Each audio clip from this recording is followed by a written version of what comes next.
Les grands titres de cette édition de ce mercredi: religion, atmosphère prophétique, 7e édition. Le bishop Ouattara Mohamed Idriss a enseigné le corps de Christ sur comment briser les malédictions de famille, un thème d'actualité qui a enregistré la présence des enfants de l'Éternel et d'éminents ministres de Dieu. Toujours en religion, c'était l'apothéose de la caravane des aigles dénommée l'épée de l'esprit de ce mois de juin. Cette dernière journée a été marquée par un enseignement sur le thème suivant: face contre terre, avec pour orateur principal le bishop César Cassier. Edward Snowden, introuvable, l'informaticien à l'origine du scandale du vaste programme de surveillance téléphonique et Internet aux États-Unis, ne faisait pas partie de la liste des passagers sur le vol Moscou-La Havane. Edward Snowden a été inculpé par les États-Unis pour espionnage. Mesdames et messieurs, bien-aimés du Seigneur, bonjour et merci de renouveler votre confiance à Béni TV, la chaîne des bénis, pour cette nouvelle session d'information. Les origines, les conséquences et les solutions aux malédictions de famille ont fait l'objet d'un enseignement le dimanche dernier à la Kestab au Plateau, enseignement donné par le bishop Ouattara Mohamed Idriss lors du programme dénommé Atmosphère prophétique, qui était à sa 7e édition, avec pour thème briser les malédictions de famille. Le Seigneur, à cette occasion, a brisé les chaînes des captifs, nous dit notre équipe de reportage. La 7e édition du programme dénommé Atmosphère prophétique du bishop Ouattara Mohamed Idriss, le déferlement de l'onction du Saint-Esprit sur les enfants de l'Éternel, était au rendez-vous ce dimanche 23 juin 2013 à la Kestab au Plateau. Pour cette 7e rencontre, un thème évocateur: briser les malédictions de famille, avec un homme d'onction et d'impactation, le leader du dit ministère, le bishop Ouattara Mohamed Idriss.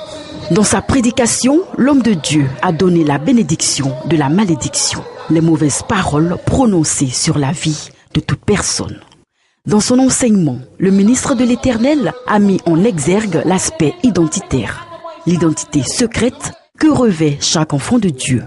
Pour le bishop Ouattara Mohamed Idriss, chaque chrétien africain possède en lui une nature qu'il ignore, la résultante des alliances et autres pactes tissés par les ancêtres qui dépeignent négativement sur leur vie et les empêchent d'entrer dans leur grâce. Pour être plus explicite, le ministre de Dieu est allé en eau profonde en s'appuyant sur les Saintes Écritures, notamment les livres de 1 Samuel chapitre 3, Matthieu chapitre 15 le verset 21 et Genèse chapitre 9 le verset 20 à 25.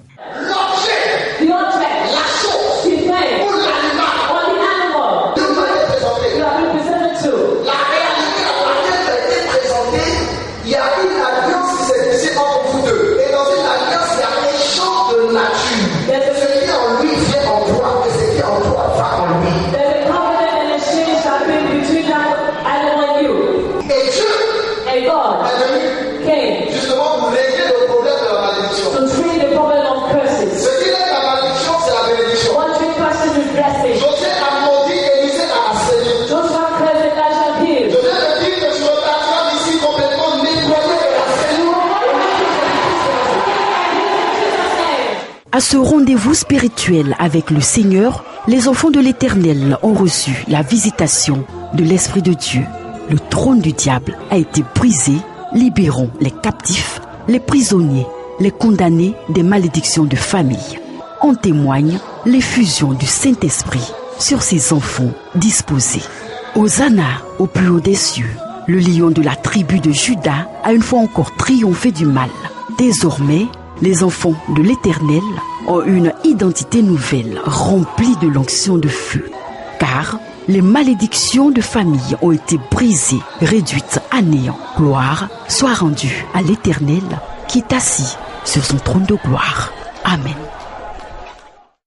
D'éminents hommes de Dieu sont venus soutenir le bishop Ouattara Mohamed Idriss. Nous allons écouter tour à tour les révérends Mangui Bernard, Aboulaye Eli Ouattara et le bishop César Cassier. Je pense que voici la marque des grands. Et je bénis le Seigneur Jésus pour nous avoir donné cette offrande. Je parle d'offrande parce que cet homme de Dieu, du nom de Bishop Ouattara Mohamed Idriss, est un homme de Dieu de référence, de parole, d'onction. Et aujourd'hui, nous avons été impactés par ce grand message de délivrance, à savoir l'identité cachée qui est en chacun de nous. Je pense que ce message n'est pas seulement pour les enfants de Dieu, mais c'est aussi pour les enfants de Dieu, hommes de Dieu, pasteurs, révérends. Nous avons besoin d'entendre ce message et chacun d'entre nous a été béni. L'atmosphère prophétique est une atmosphère à laquelle nous devons nous accrocher parce qu'elle est capable de changer complètement notre vie.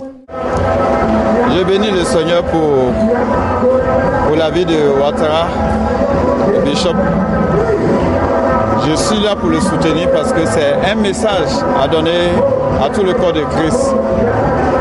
On doit pouvoir avoir des fils qui perpétuent la vision des pères et qui accomplissent ce que les pères n'ont pas pu accomplir. Et c'est ce que Dieu veut. Jésus a dit à ses disciples, vous ferez des miracles et vous ferez plus grand que ce que j'ai fait. Nos disciples, nos enfants doivent aller plus loin. Et je suis tellement heureux de voir ce qui s'est passé à Tumodi, de voir ce monde qui se rassemble. Et je sais que d'autres lieux l'attendent encore. Et je prie qu'il aille encore plus loin et que de plus grands miracles, de plus grands succès l'accompagnent sur toute la Côte d'Ivoire et au-delà. Et je suis venu encourager mon frère, le bishop Ouattara Mohamed Idriss, parce que vraiment c'est un homme de Dieu à encourager. Vu ce que Dieu est en train de faire au travers de sa vie, je suis très heureux. Parce que c'est un homme de détermination. Et c'est ce type d'homme de Dieu que la Côte d'Ivoire a besoin. Parce que, vu ce qui s'est passé à Tumodi, je crois que c'est un challenge. Vu que beaucoup préfèrent rester à Abidjan, mais il est allé à l'intérieur du pays. Et il y a eu des guérisons, des miracles. Et c'est ce que le Seigneur attend. La Côte d'Ivoire a besoin de Jésus. Et des hommes comme le bishop Ouattara Mohamed Idriss, la Côte d'Ivoire en a besoin. Toujours en religion, le rideau est tombé le samedi dernier sur le programme spécial dénommé l'épée de l'esprit, organisé par la caravane des aigles du bishop César Cassier. Face contre terre était le thème de cette dernière journée. Le bishop César Cassier, leader de la caravane des aigles, a par ce passage conduit le peuple dans une révélation de la parole. Inès Koudinho-Bali, Eric Bissouma.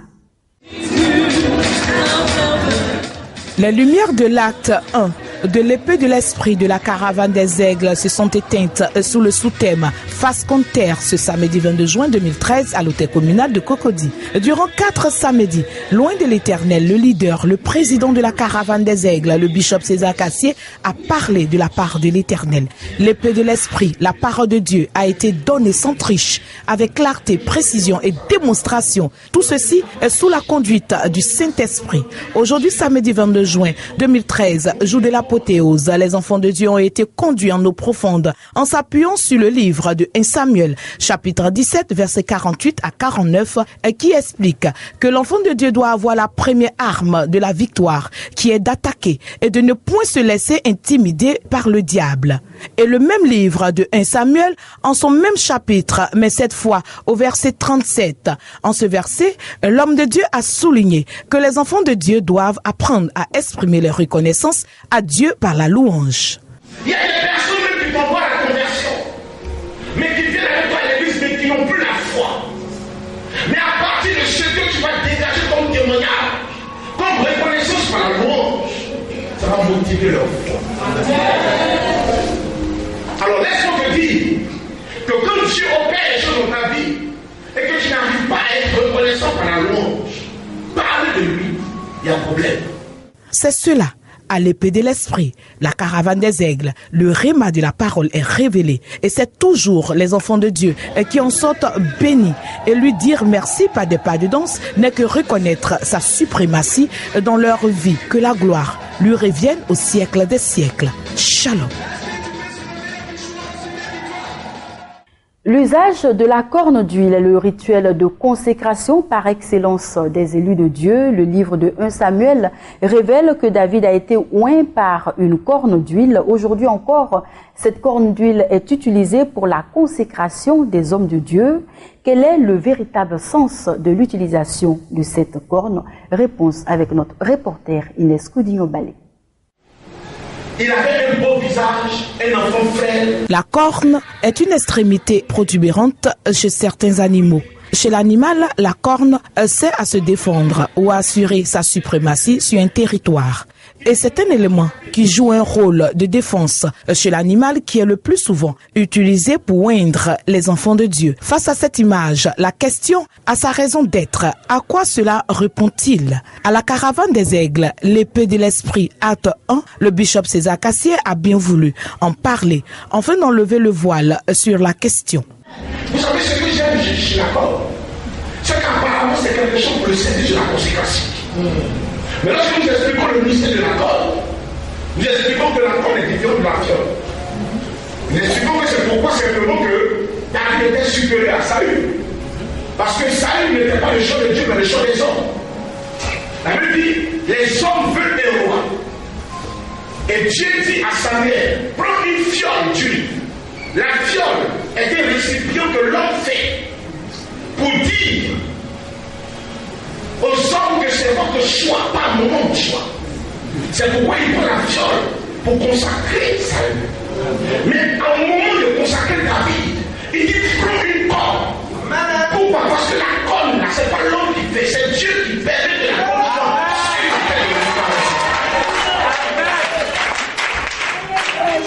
Vous comprenez? Maintenant la corne, lorsqu'elle est enlevée à l'animal, c'est que l'animal est mort. C'est pourquoi on a la corne. Donc il y a eu sacrifice. Donc l'onction de la corne, l'onction de Dieu, ça va sur ceux seulement qui ont commis, ou du moins qui ont connu un sacrifice dans leur vie. Du moins un témoignage qui vient de quelque part, qui a une histoire à raconter. C'est pourquoi lorsque vous voyez la corne, le bas est pointu.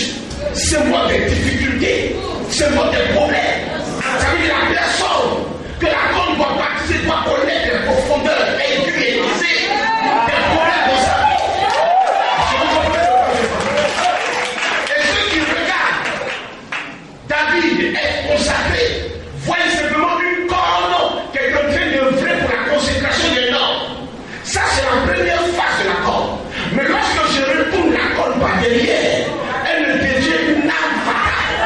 celui qui veut grandir spirituellement va à l'école de la connaissance afin de nourrir son âme pour marcher avec fidélité et détermination pour une croissance certaine en Jésus-Christ de Nazareth, car sa parole est oui et amen. Que Dieu bénisse la caravane des aigles à l'école de l'Éternel. Shalom. L'acte 2 de l'épée de l'esprit de la caravane des aigles, acte 2, s'annonce avec un thème « Et si ton nom te disait non, de quoi s'agit-il? Quelle est la révélation qui est cachée derrière ce thème suivant? À la caravane des aigles, l'épée de l'esprit, acte 1, a fermé ses portes avec de belles couleurs pour annoncer l'acte 2. Après face contre terre en 4 samedis, qui a pris fin ce samedi 22 juin 2013 à l'hôtel communal, c'est une autre révélation de la parole de Dieu qui a été transmise à loin de l'Éternel par Dieu lui-même. Il s'agit de « Et si ton nom te disait non ?» Nous en saurons plus les 29 juin et 8 juillet 2013 à l'hôtel communal à partir de 16h. À ce sujet, le ministre de Dieu a bien voulu saisir l'occasion pour préparer l'esprit du corps de Christ. Nous vous annonçons de façon exclusive le thème prochain.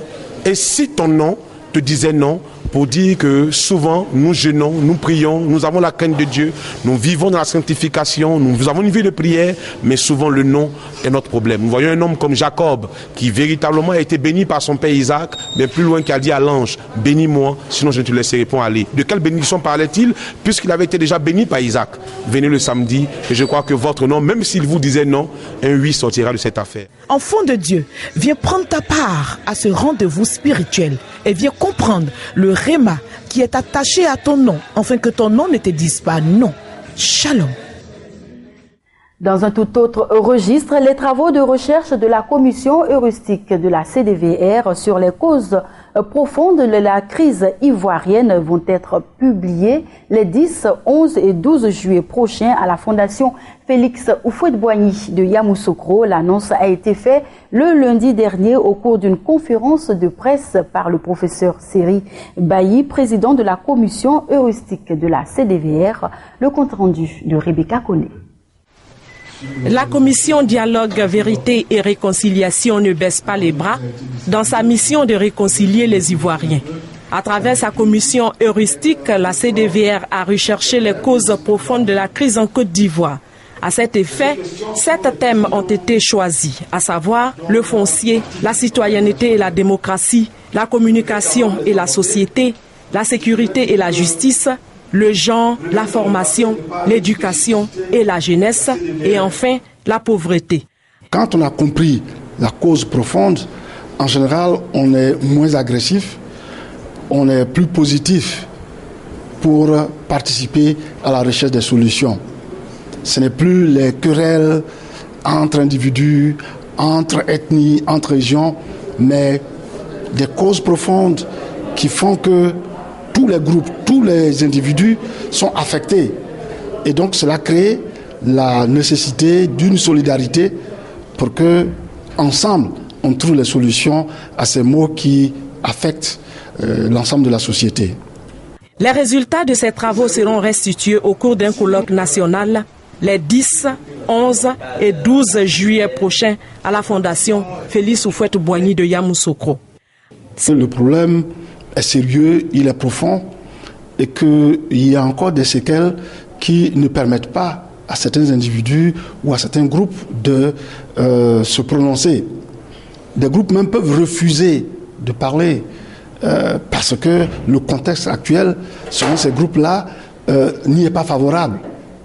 Mais c'est notre devoir de les solliciter, de les rassurer sur la sécurité d'abord, sur le fait que leur opinion sera prise en compte.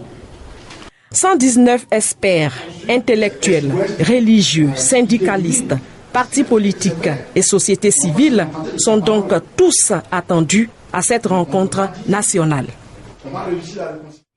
Dans le reste de l'actualité, où est donc passé Edward Snowden? Personne ne le sait. L'ex-informaticien des services secrets américains ne figurait pas parmi la liste des passagers descendus à Moscou en Russie. L'homme le plus recherché des États-Unis, inculpé pour espionnage, a été vu pour la dernière fois en Chine. Rappelons que Edward Snowden est à l'origine de l'annonce du vaste programme d'écoute téléphonique et Internet mis sur pied par les États-Unis. Mais où est Edward Snowden? Pas dans le vol Moscou-La Havane où il avait réservé un billet hier. Dans la capitale russe? D'après le Kremlin, non. Mais l'ex-consultant informatique de la NSA peut très bien se cacher dans le terminal F de l'aéroport Sheremetyevo, d'où il serait arrivé en provenance de Hong Kong avant-hier. Pour Washington, la cavale de l'homme le plus recherché par les États-Unis est un camouflet et les relations diplomatiques avec la Chine et la Russie sont sur la sellette. Le porte-parole de la Maison-Blanche, Jay Carney, a critiqué Pékin avec une rare véhémence en accusant les Chinois d'avoir délibérément choisi de libérer un fugitif en dépit d'un mandat d'arrêt en bonne et due forme.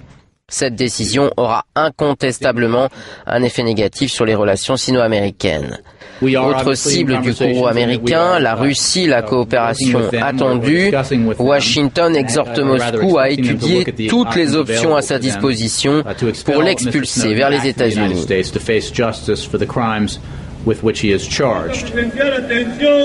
Autre pays dans le collimateur, l'Équateur, qui a déjà accepté que Snowden soit un réfugié en attendant de lui donner l'asile politique. Le président coréen s'en moque et a d'ores et déjà affirmé sur Twitter qu'il prendrait sa décision de manière totalement souveraine. Au Brésil, la vague de contestation que connaît le pays serait-elle en passe de s'apaiser? Tout porte à le croire. La présidente de la République, Dilma Rousseff, est montée au créneau pour annoncer des réformes, notamment garantir un meilleur fonctionnement des institutions et réduire les taxes sur le carburant des transports publics. Objectif, faire baisser le prix du ticket qui a mis le feu aux poudres. La présidente du Brésil propose un référendum pour une réforme politique. Soucieuse de désamorcer le mouvement de contestation sociale en cours, Dilma Rousseff veut agir pour garantir un meilleur fonctionnement des institutions, mais cela devrait prendre des années. En attendant, elle affirme que l'État est prêt à réduire les taxes sur les carburants des transports publics. Objectif, faire baisser le prix du ticket qui a mis le feu aux poudres. Autre proposition de Dilma Rousseff, lutter plus efficacement contre la corruption et mieux gérer les deniers de l'État. Au cœur de son discours, surtout, un plan de 18 milliards d'euros pour améliorer les différents services publics comme les hôpitaux, l'éducation et les transports en commun avec de nouveaux métros. La réaction des contestataires n'a pas tardé. Le mouvement Passe Libre prend acte de l'ouverture du dialogue, mais il a promis de continuer la lutte jusqu'à l'obtention de la gratuité des transports en commun. De nouvelles manifestations sont prévues dès demain. Parlons à présent santé pour clore ce journal, une véritable bouffée d'oxygène pour les femmes ayant des antécédents familiaux de cancer du sein en Grande-Bretagne. Elles vont bénéficier d'un traitement pendant 5 ans au titre du NHS, l'équivalent de la sécurité sociale. En Grande-Bretagne, des milliers de femmes ayant des antécédents familiaux de cancer du sein vont pouvoir bénéficier d'un traitement pendant 5 ans selon la presse britannique. Le National Institute for Health and Clinical Excellence, le NICE, organisme chargé d'élaborer des recommandations nationales sur la prévention et le traitement des maladies, affirme que le tamoxifène ou le raloxifène, pris quotidiennement pendant 5 ans, réduisent le risque de ce cancer de 40%. Ce traitement est présenté comme pouvant donner une alternative à la mastectomie, l'ablation du sein. L'actrice américaine Angelina Jolie a révélé le mois dernier avoir subi une double mastectomie préventive. Elle a indiqué que sa mère avait été emportée par un cancer du sein en 2007. La tante de la star a subi le même sort il y a quelques semaines. Mesdames et messieurs, bien-aimés du Seigneur, c'est ici que prend fin cette édition d'information. Merci de nous avoir suivis. Vous pouvez retrouver ce journal sur www.beni.tv et ce soir, un nouveau journal avec Brice Guigré. Bonne suite de programme et que Dieu vous garde.